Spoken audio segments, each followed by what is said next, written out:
plot destruction, sorcerer of death's construction,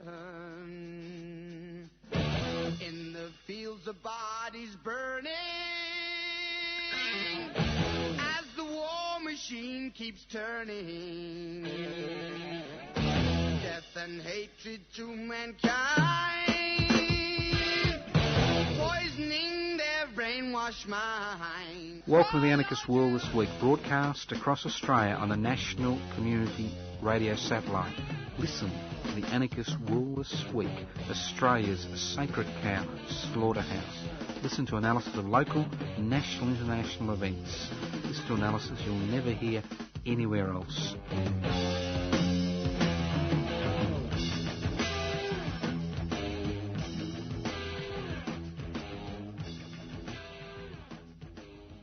Here we are, the Anarchist World This Week, streaming live on 3cr.org.au, coming from the studios of 3CR in Melbourne. This program is podcast. It's podcast. You can access the podcast by going to 3cr.org.au. And most importantly of all, this program is being heard across Australia, courtesy of the Community Radio Satellite. As the year draws to an end, conversation ceases. And everybody thinks about what they're going to do on the 25th of December, how they're going to cope with that family they haven't seen for so long. But that's your problem, not mine. It's the Anarchist World This Week. The definition of anarchy or anarchism, anarchos, without rulers. So what do anarchists want? They want to create a society without rulers. What gives rulers the ability to determine the lives of hundreds of millions, if not billions of people around the globe, 24 hours a day, 7 days a week, 12 months of the year, 365 days this year and 366 days next year. It's inequalities in power and wealth. So what's the anarchist struggle is the struggle to devolve power, that's share power, and the struggle to hold wealth in common and use that wealth for the common good. Simple concepts. Nothing radical about it. It's about ensuring that we look after the needs of the many, not just the few that own the means of production, distribution, exchange and communication. And when a population of over 7 billion people, you have 8 people own half the wealth on the planet, you know that something has gone horribly wrong somewhere, and we do need radical change. Whether it's reform, whether it's evolutionary, whether it's revolutionary, only time will tell. Okay, so what things are we going to discuss today? The key word is discuss. Now, maybe the religious discrimination laws which the federal government is trying to pass through Parliament. Extraordinary law. Now, we supposedly live in a secular state where there is a division between the state and the church, or the state and the synagogue, or the state and the mosque, or the state and the temple. But unfortunately, we've seen over the last few decades how religion is trying to claim its birthright to control us from the moment of birth to the moment of we're extinguished, and the moment our souls go who knows where they dominate the funeral services. So it's quite interesting to see a secular government in Australia attempt to introduce laws which allows people with particular religious beliefs the ability to discriminate against sections of the community who are involved in legal activity. That's the key. It's a little bit like in 2004 when Howard sent the Australian military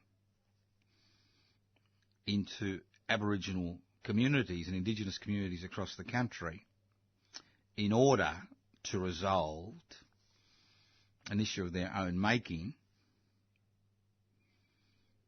that they had to suspend the racial discrimination law in order for them to do so. And it's the same story 15 years later with these new religious laws they're trying to pass. And it's quite fascinating when you hear them, crap on about Sharia law and how they're trying to introduce their own Christian Sharia laws, or whatever they call them. It's quite fascinating, really. And it isn't a good week, although we're coming to the end of the year, and the 25th of December marks, well, the historical birth of the historical Christ. I've been astounded. I've been on the planet a long time. I've been astounded at how commercialism, rampant commercialism, has basically buried, possibly even cremated, the Christian story. Quite extraordinary. And I think to a large degree, people of faith have only themselves to blame, especially in this country. And I was fascinated to listen to the Chief Justice, Justice Peter McClellan, who headed the Royal Commission, which Mr Abbott tried to derail time and time again, made sure did never appear, into institutional child abuse. And at a speech he gave yesterday, he made a point which I'd missed, and which I'm sure most of you had also missed. And he directed his bile, and obviously as a justice, he doesn't really do this very often, at the Roman Catholic Church. Not only were 60% of the people who had been abused in Catholic institutions, more importantly, Mr McClellan, remember the Chief Justice of the Royal Commission on Institutional Abuse, and I can imagine the stories he heard with his other assistant justices during that period the Commission went on, which was over 4 years, I think. And he felt that the main point was a failure of leadership, not just in the Catholic Church, but other religious-based institutions. A failure of leadership, which was highlighted by the position the Catholic Church took in order to protect its institutions and its wealth. That many church leaders saw the rape of children by clergy as a moral issue, not a criminal issue. And they attempted to contain the issue by offering absolution to those responsible for those crimes in the confessional, while ostracising, marginalising, dehumanising the victims. And even now we have a number of religious institutions which refuse to cough up a few bucks to provide some financial recompense to their victims. And Mr McClellan highlighted that this was about corruption within the church, where an institution with a history of over 2,000 years can actually dismiss decades of exploitation, sexual exploitation of children, as a moral issue. And let's not forget the Royal Commission found that what had occurred in this country over decades was a national failure. So it's a failure of all of us, not just the Roman Catholic Church and the other churches, but also the failure of the secular society. It was a failure so heinous, it was difficult to comprehend. His exact words, the exact report. A failure so heinous, it was difficult to comprehend. That brings me to my second point. Now, I notice the Victorian state government, in its wisdom, has now banned VCAT appeals to the establishment of private schools anywhere in Victoria. Now, if you've got some type of building going up near you, you do have a right to appeal to VCAT. But in legislation which has just been passed, or will just be passed, it will now be, there will be no avenue by which residents can appeal the establishment of a private school, and most private schools are religiously based, in their neck of the woods, even if they live next door to it. No right of appeal. Bang. Finished. They can do what they like. End of story. Extraordinary. And when you think of the billions of dollars which filter into the pockets of religious institutions, especially the Roman Catholic Church, billions of dollars of taxpayers' money to provide services to the community from institutions which have such a patchy record regarding their activities, institutions which pay no tax or rates, institutions which demand, the Catholic Church demands the right to disseminate those funds as they see fit within their networks, whether it's an education network or a healthcare network, you know that something's very wrong in this country.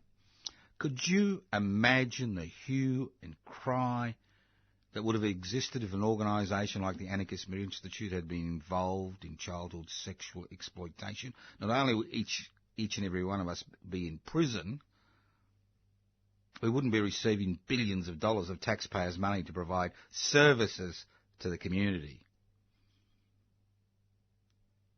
And if you do go to Ballarat, which was the epicentre of what occurred, which I was there last week on the 3rd of December for Eureka Day,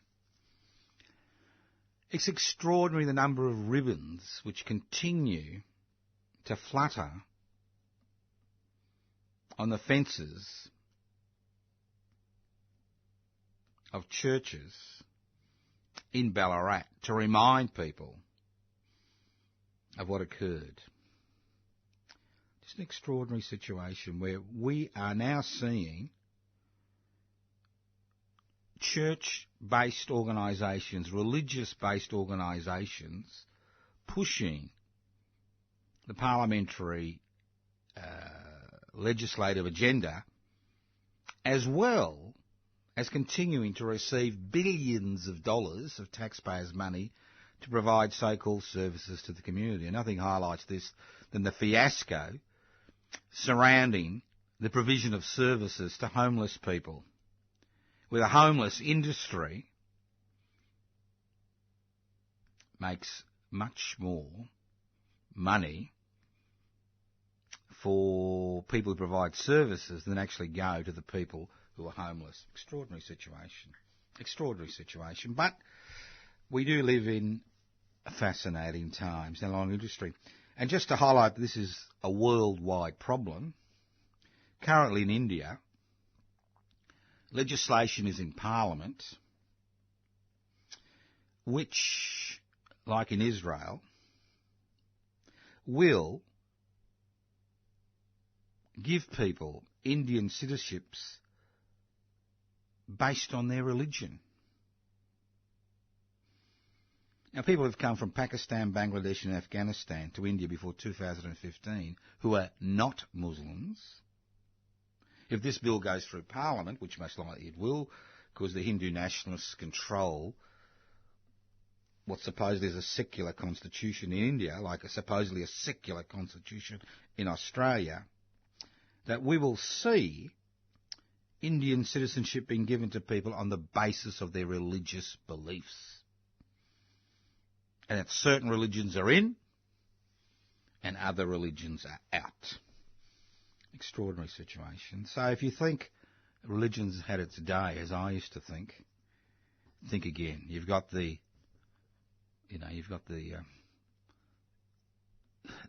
ignorance of fundamentalists of all religious variety, Muslim, Christian, Jewish, Hindu, and the list goes on, continuing to demand that if we live in their bailiwick, that we obey their laws. We live in a secular state. Over 30% of Australians have no religion, don't believe in God. So why is it legal? Why should it be legal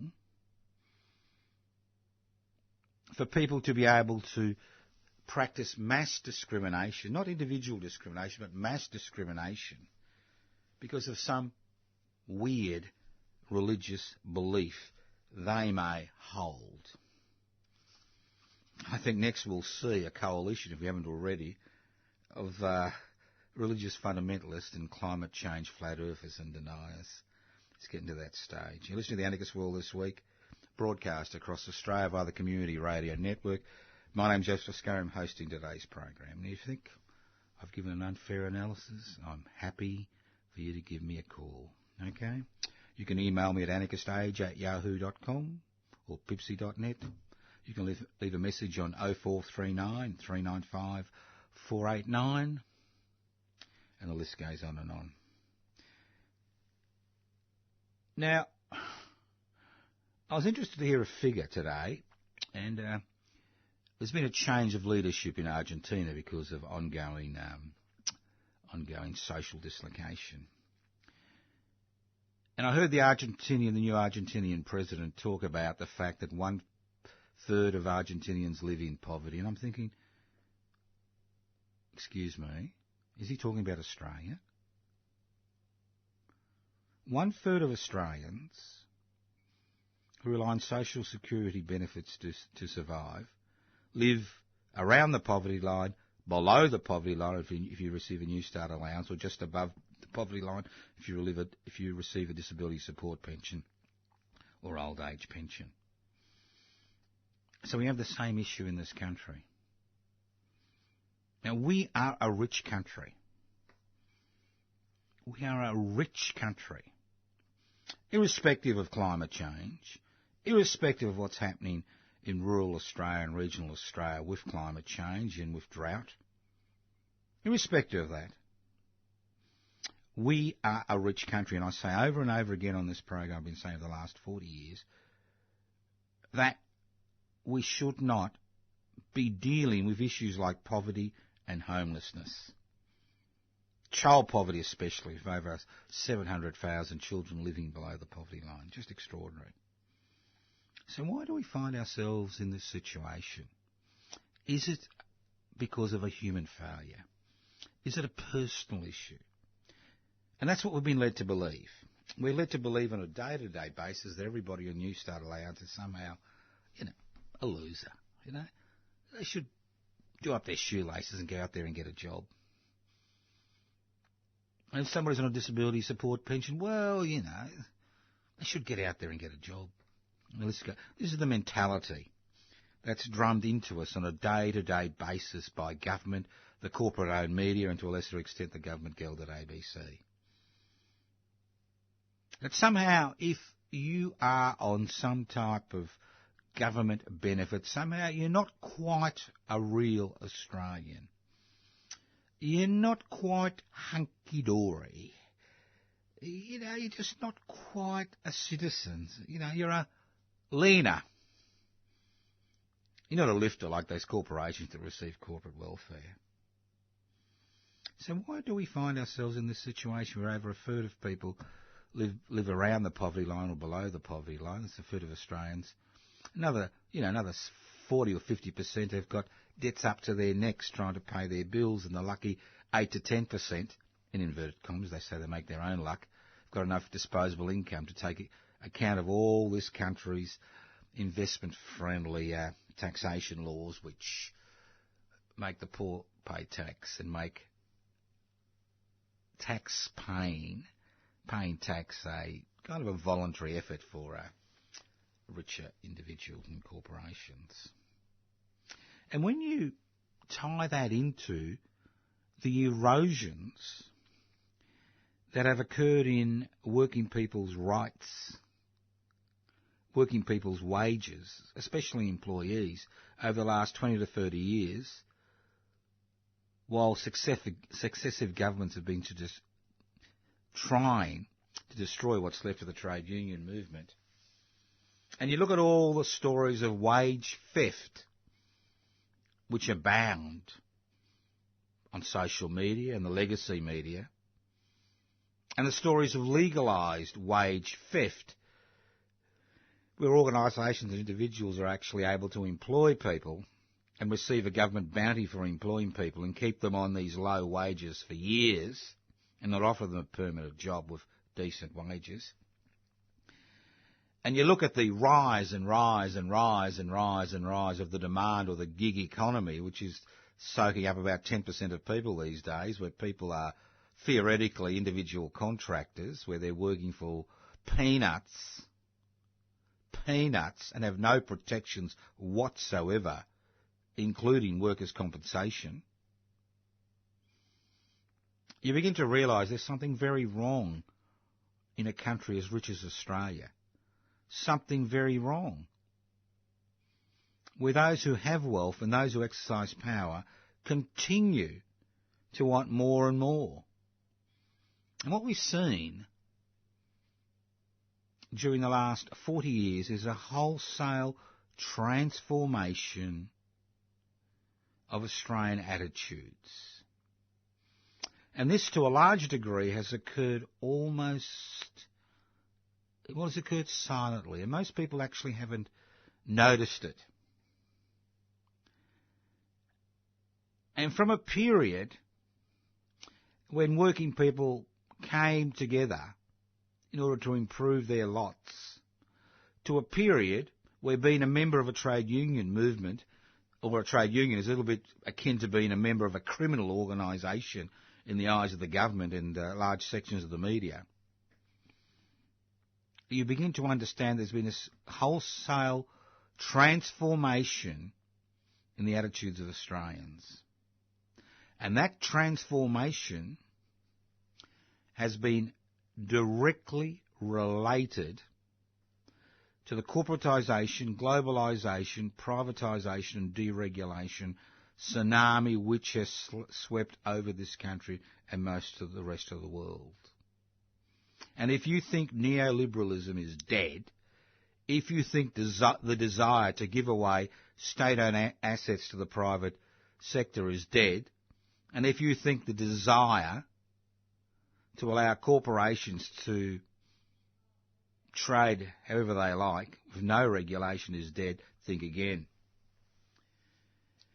Because the new area where this failed South American experiment is being introduced is in Africa. And Sudan is a classical example of how neoliberal attitudes are inculcated in a population and a people.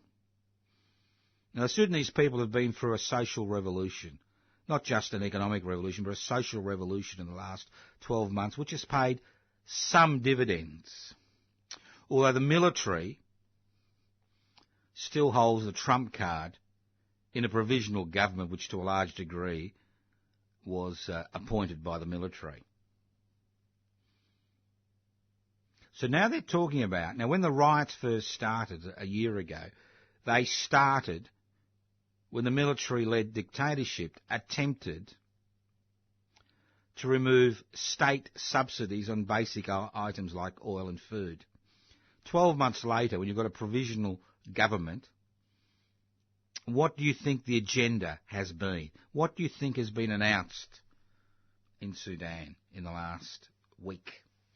The fact that the provisional government, which is dominated by the military, will remove the oil subsidy, 100% of the oil subsidy by June next year, and remove 50% of the food subsidy that it provides to keep ordinary Sudanese alive and not dying from malnutrition.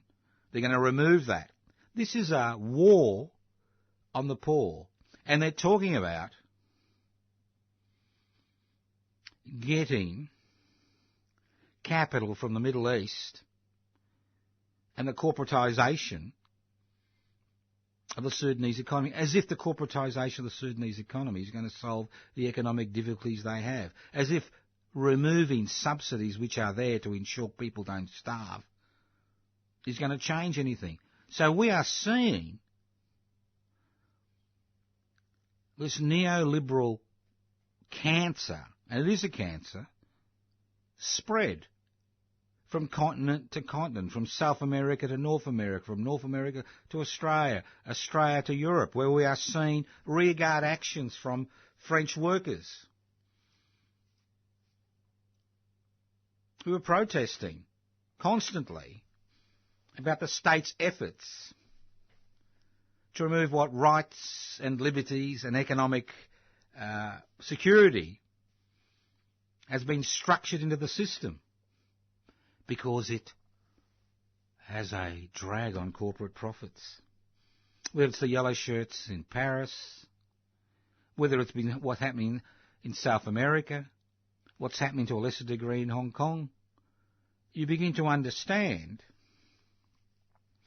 that neoliberalism is not dead. Although the experiment has failed, although we see the end products, and the end products is the division of society into four groups: the 1% who get richer and richer, who own the means of production, distribution, exchange and communication, and use government, whether it's dictatorial or a parliamentary system, like in Australia, push government to pass legislation to continue to increase their wealth and power. Whether it's the emerging investment class, and you can be any type of worker. You can be a blue-collar worker, white-collar worker, professional, whatever.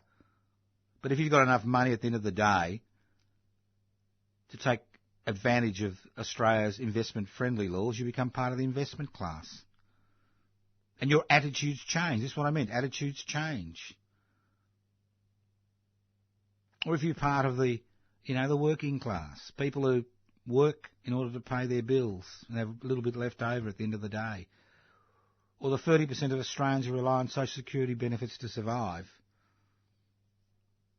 Neoliberalism, which is a fancy word, which incorporates the four horsemen of the apocalypse: corporatisation, globalisation, privatisation, deregulation, and I'll go through them in simple English in a minute, has been a total failure for 90% of the world's population. So what is deregulation? Over the years, people involved in workplace disputes, protest, reform movements, and regulations have been put in to protect them. That's what the gig economy is all about. It's about ignoring these regulations which protect the rights of workers, to strip them of any rights they have, to treat them as on-demand, disposable pieces of garbage. Hire and fire at will. Pay them what you like. Ignore the regulations. And governments rush to the bottom trying to remove these regulations These regulations were put in to protect us from the marauding buccaneers, the marauding corporate buccaneers. Then you've got privatisation, and this is an extraordinary thing, privatisation. It's an extraordinary thing. And if you think it's your ABC, think again. It's not your bloody ABC. It wasn't your Commonwealth Bank. It wasn't your Telecom. It's not your Australia Post. It wasn't your Medibank Private. All these things belong to the government of the day. The only way the Australian people could actually own these assets would have been if their ownership had been incorporated in the Australian Constitution, and they're not. And the government of the day can sell any asset it likes at any time, and it continues to sell any assets. And we are now reaping the benefits, in inverted commas, of wholesale privatisation. Fire sales of state-owned institutions to private enterprise, whose responsibility is not to provide a service to the community, whether it's gas, electricity, water, but whose major responsibility is to create a profit for their major shareholders, irrespective of the damage to individuals, to the state, to the economy. And we see this over and over again in the privatisation. Now, look, I must be the most stupid, second most stupid person in the world after Mr. Morrison, all right? I must be the second most stupid person in the world. The state government, a Labor state government in Victoria, which loves privatisation, privatised the ports about 4 years ago to raise some money to get rid of a few level crossings, right? And what happened as soon as the ports were privatised? Charges went up 2,000%. While the ports were owned by the state government, it provided a service to the community. Once it went into the hands of a private corporation, that private corporation's responsibility is not to the community, it's to their major shareholders. So they increased their prices by 2,000%, which means the prices of goods go up in this country. So what did the Labor government do? It held an inquiry, which we're still waiting for the report. It held an inquiry. Now, I must be such a stupid, ignorant, idiotic person. Why would you hold an inquiry? Obviously, when you privatise a state-owned asset, you make it a private facility, right? When you make it a private facility, the responsibility of a corporation is not to provide services, it's to make profits, irrespective of the national cost, the environmental cost, the social cost, the cultural cost, the human costs. Extraordinary. I'll give you another example. Now, we've seen the disaster which unfolded on White Island in New Zealand in the last 48 hours. We've seen the human suffering.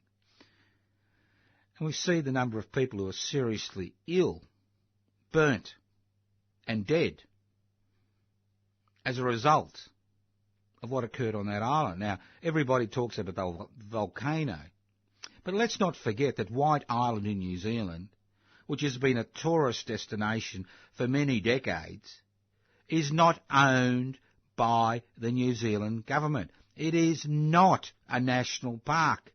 It is owned by a family. It is owned by private individuals. It's owned by a company. And obviously, as the level of danger increased from level 1 to level 2 on the island, as far as volcanic activity is concerned, maybe if it had been in the control of New Zealand parks and forests and whatever, lands and forests, not a private company, maybe the visitation of tourists on that island would have ceased for a few days until the volcanic activity decreased. And while everybody's talking about the heroism, and there was a lot of heroism involved, it wasn't for people coming to the island, privately owned helicopters, 4 helicopters, Westpac helicopters. If they didn't come and boats turned back, the death toll would have been much more significant. But the central question is this, and this is what privatisation is all about. This is an island which is owned privately. Obviously, they lease out the right to companies to take tourists to the island, and they make a buck out of that. Simple. Now, if this island had been in the control of state authorities, the New Zealand government, or a local government, maybe, just maybe, the danger levels, as they rose from level 1 to level 2, would have been factored into the reasons whether they would actually bring tourists to that island. Would the private charter companies, which pay for that privilege, would actually bring tourists to the island? And maybe we wouldn't have the death toll we have now. So this is a classical example of what happens with privatisation. A classical example. Where the underlying essence of a private corporation, its heart and soul, its blood, its bones, its muscles, is based on the concept of creating ever-increasing profits. And if you don't create ever-increasing profits, whether you're privately owned or you're listed on the stock market, shareholders punish you. So you cut corners. And that's what privatisation is about. We see it with the electricity system in this country. We see it with water, where you have water wars currently, where the federal government is saying, well, we need to cut the environmental flows in order to protect the private farmers. End of story. Pushing in that direction. Pushing in that direction. Now, if water was owned by the state, which theoretically is the community as a whole, well, then maybe we'd be singing a different tune. So at every level, as far as privatisation is concerned, we are seeing the fruits of privatisation. We planted the seed, it's growing, and the fruit doesn't taste very nice at all. Increase in prices for basic commodities. No more cross-subsidisation between rural areas, regional areas and major urban centres. Poor services to regional Australia. Cuts to the Australian Broadcasting Corporation means they can't actually do the job they're supposed to do under their own constitution, and the list goes on and on. And then you compound the matter by destroying, and this is where the federal government is brilliant, the public service, which is theoretically there to provide services to the public on behalf of the state, because we pay taxation to the state, which supposedly manages that money on our behalf by providing us with services. So what does the state do? It outsources its responsibility to private corporations, many religious-based, when it outsources services to provide benefits to people to provide service to people on social security benefits, where 40 cents in every dollar of taxpayers' dollar, which is given to a private organisation to provide a service the state should be providing, is lost in profits to that corporation or administration costs. 40 cents in every dollar. So what you do is you continue to whittle down the public service.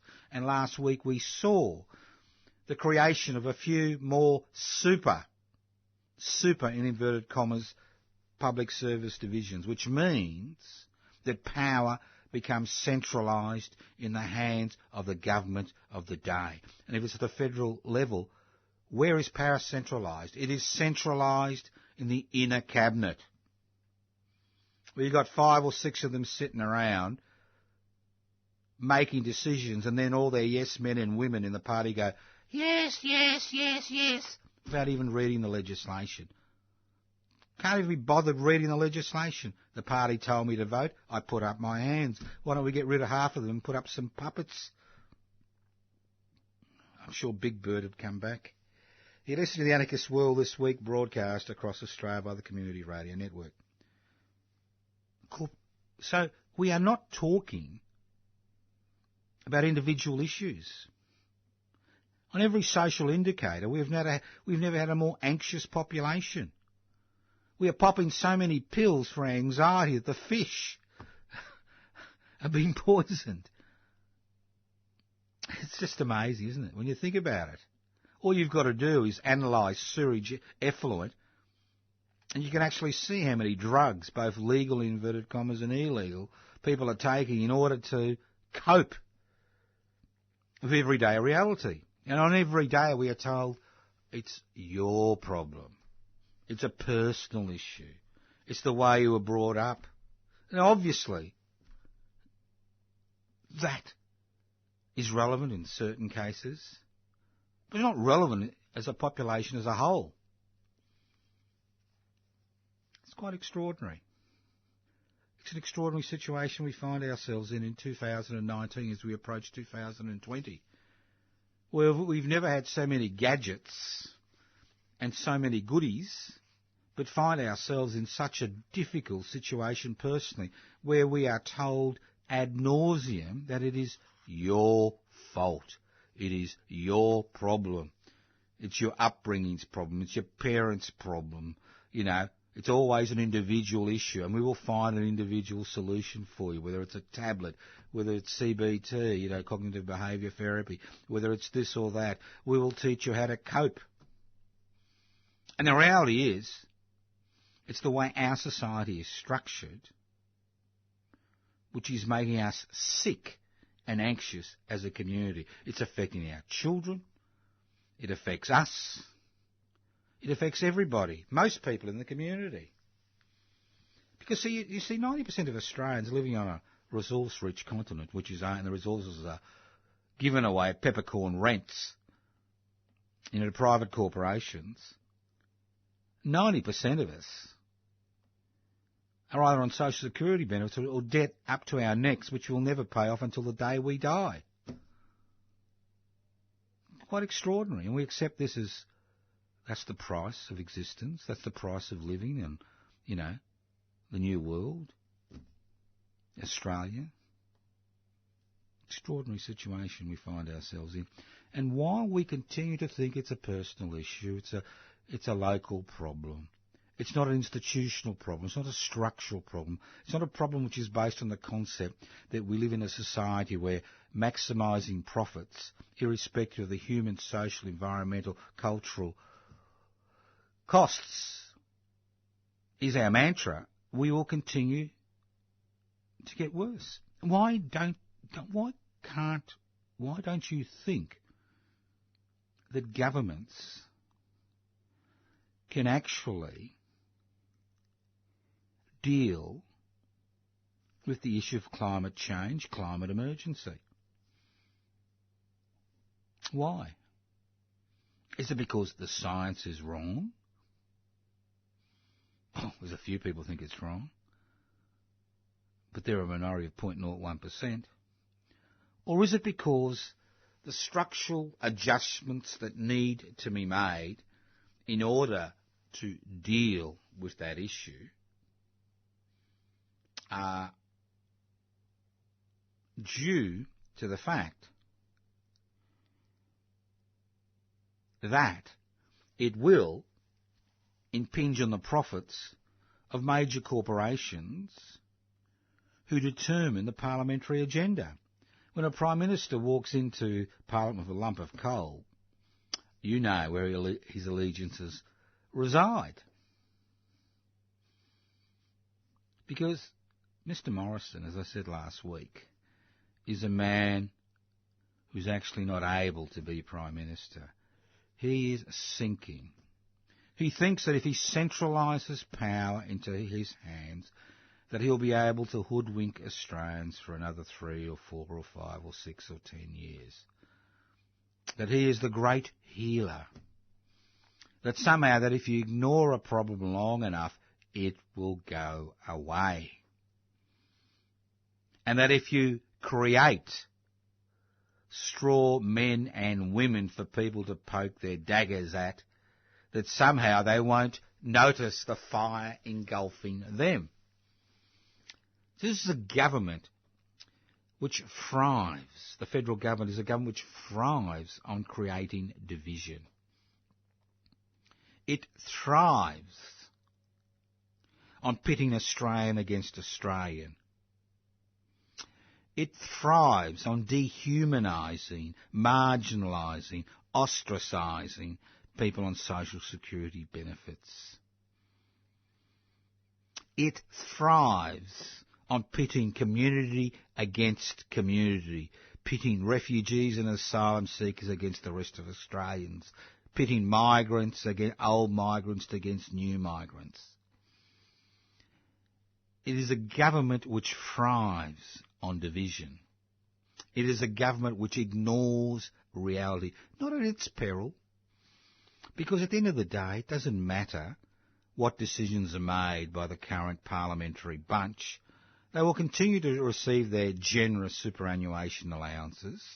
They will continue to receive their generous allowances once they retire, irrespective of the damage they've inflicted on the community. So you get men like Mr. Morrison, with an advertising background, who think that if you've got enough smoke and mirrors, and you put enough sequins and fairy lights on the animal, that people won't notice the raging fires behind it. And you think that if you bunker down and wait, that somehow the environment, somehow the mess which has been created by humans on this planet will wither away and disappear. It won't. It'll continue to get worse. And while we, as a people, continue to be worried about our franking credits, and that's the beauty, that's the change in philosophy that's occurred in Australia, where we've all been made into investors by a superannuation system which relies on investing in the current system to ensure that we have a comfortable retirement, that if we all, we've all become, little investors. And we've created a mentality, an investor mentality. And you know that you've lost the battle when you're sitting in some nondescript cafe in the middle of nowhere like I was a few months ago, and you hear two blokes in, Visi vests talk about their superannuation, their financial advisors, and the list goes on, and you know the battle has been lost in terms of the mentality that's been created in the community, where we only think of ourselves. We don't see that we have collectively, we can live much better than as individuals pitted against individuals for all eternity. That the collective solutions are much more effective than individual solutions as far as our own personal security is concerned. Because if you rely on an individual solution, what happens if there's a huge downturn in the stock market? What happens if the property market drops? And as we've seen now with interest rates, where you get no return if you're a superannuant. So if there's a collective response, much more effective, much more stable, much more secure than individuals attempting, to eke out an existence. And that's what the gig economy is about. It's about turning collective action into individual action, making us all individually jump up and down at the behest of our masters and mistresses, because we need a buck to pay the bills. Simple.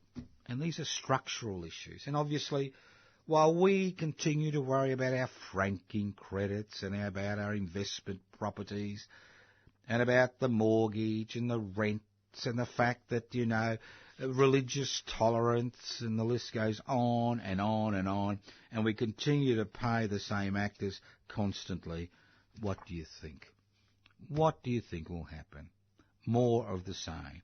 It's time for radical change, radical solutions. We need institutional change. And if you are interested in that idea, I encourage you to join public interest before corporate interest. Go to pipsy.net. Have a look at their website. If you like it, download the application form, join today. Become part of a growing movement that's not interested in dividing us on the basis of race, religion, gender, sexual preference, but is interested in the basis of uniting us against the threats that we face, the majority of people in this country face, threats that most people somehow think is related to somebody else, not to the institutional structures that we have allowed to be created. Now, I'd like to thank all those people who came to the West Papuan Rent Collective Do on Sunday. It was exceptionally successful. The documentary filmmaker David Bradbury showed a new one of his documentaries. It was a very successful evening. If you do want to join the West Papuan Rent Collective, you can always ring me on 0439 395 489 and I'll send you the necessary material. It's $1 a day, $365 this year, $366 next year. It's a leap year, $1 a day. Keep the West Papuan independence struggle alive. Also, I'd like to thank all those people who came to the Eureka celebrations on the 3rd of December. Very successful celebrations. A lot of people there. It was quite interesting. Hopefully we'll get many more next year because the concepts of the Eureka Rebellion is relevant today as they were in 1854, 165 years ago. Internationalism, direct democracy, direct action and solidarity. That's what's kept people going for centuries. It will continue to keep us going while the planet exists. Thank you once again for listening to the Anarchist World This Week on your local community radio stations. A few websites, anarchistmedia.org, tunamall.org. Now, Tunaminaway Maulboyheenner commemoration will be held on the 20th of January next year, which I think is a Monday at midday. So keep your eyes and ears open about that. And go to the Pipsy website, pibci.net. Go to my YouTube channel, Public Interests. Well, it's not mine, but Public Interest Before Corporate Interests. I'll be doing one more YouTube presentation for the end of the year, usually the yearly wrap-up. The Anarchist World This Week will continue to be broadcast during the festive season, including Christmas Day and New Year's Day. So keep your ears and eyes open. And remember, a brand new year in 2020, you too can be involved in the struggle to create that new world in your hearts. Now, some Facebook pages you can go to. Joseph Toscano, Toscano for the Public. What else? Public housing, everybody's business. Defend and extend public housing. The list goes on and on. There's lots of things to do. Hopefully, you'll become involved, especially in the public housing struggle, because it's important that we conduct our own struggles. It's important that we continue to resist, because once you acquiesce, once you lose hope, it's more of the same. And that's the key. Do you want more of the same in 2020, or do you want to create a society which is based on egalitarian principles? Thank you once again for listening to the Anarchist World This Week on your local community radio station. This program is being streaming live on 3cr.org.au. The program is podcast. You can access the podcast by going to 3cr.org.au. And remember, there's a whole list of podcasts out there. Anarchist World This Week will be continuing to be broadcasting across the festive season, including Christmas Day and New Year's Day. Could you imagine that? Listening to the Anarchist World This Week on those days. You could tell the family you've got more important things to do than going to their little barbecue. Thank you once again for listening to the Anarchist World This Week on your local community radio station. If you want to go to the family barbecue, remember, the program is podcast. You can access the podcast by going to 3cr.org.au. Listening to the Anarchist World This Week, next week on your local community radio station. Go to the Facebook page. Become my friend. I need friends. At my age, I need people to come to my funeral. So go to my Facebook page, Joseph Toscana. Listen in, The Anarchist World, this week on your local community radio station next week, courtesy of the Community Radio Network. Evil minds that plot destruction, sorcerer of death's construction. An analysis you'll never hear anywhere else. Anarchist World This Week, Australia's sacred cow slaughterhouse. 10 a.m. every Wednesday. Listen to the Anarchist World This Week for an up-to-date analysis of local, national and international events. Poisoning their brainwashed minds. Oh, Lord, yeah.